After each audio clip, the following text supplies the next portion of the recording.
Okay guys, we're gonna get started up on day 2 for you. I know you guys all had a good workout on day 1, so let's add to that on day 2. Okay, so what we're gonna be working on here, so we're gonna start on jumping jacks. Okay, so we're just gonna do your traditional jumping jacks. We're gonna come out and do your jumping jacks here like this. Okay, so we can be able to make this easier or harder. So a way that we can be able to make this a little bit harder is when you go down, you squat down and come up. Squat down and come up. Okay, if you need to make it easier, you can just step out to the sides and going out here like this. Okay, so those are your modifications. So we're going to be doing 30 of those ones.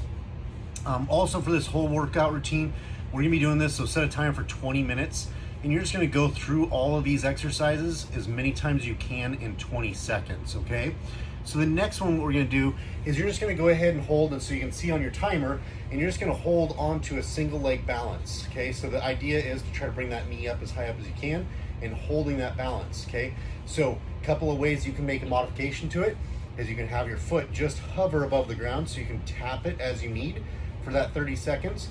And if that needs even more, you can grab a hold of a chair, hold onto a chair to help out with that balance, and tap your hand and have your foot. So you kind of have a little bit of helping hand on each one of those ones. So you're gonna hold that for 30 seconds. If that ends up being a little bit easier for you, you can also extend that time, or you can be able to step on something that makes it a little bit unstable, like a cushion or something like that. Okay, the next one we're gonna do is called Y presses. So what you're gonna do is you're gonna come out here like this, have your hands really nice and close, and you're gonna go straight up and make a Y, and then come straight back down. Okay, so you're just gonna go up and back down.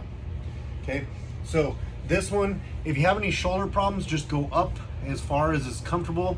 I've had a lot of shoulder injuries and shoulder surgeries myself, so I have to be cautious on what I'm doing when I'm doing these ones. So the big thing is really pinch your shoulder blades back and come straight on up. If you want to add a little bit of weight, if you don't have weights at home, you can just grab a couple of cans of soup, make sure they're kind of the same weight. Try not to make them be different weights, and you can add those on there for you. So you're gonna do 20 of those ones. The next one we're gonna do is called a broad jump forward. So what you're gonna do is you're gonna jump forward and you're gonna do 2 small steps back. Okay, so if that ends up being too much pressure jumping forward, what you can do is make a big jump forward with a foot. Okay, so just kind of a longer step forward and then do 2 quick steps back. Okay, so those ones you're gonna go through, those ones are gonna be 10 of those ones there.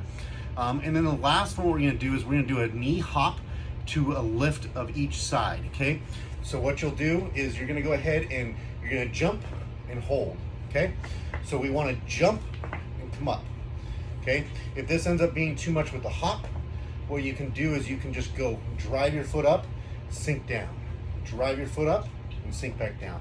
Okay, so you're gonna do that one 10 times on each side and then switch over and do the same thing, hop and then back down. Okay, so go through all those ones. If you guys have any questions on these, feel free to reach out to me and ask me for some support. I'm here to support you and keep on all this hard work. You guys are doing great.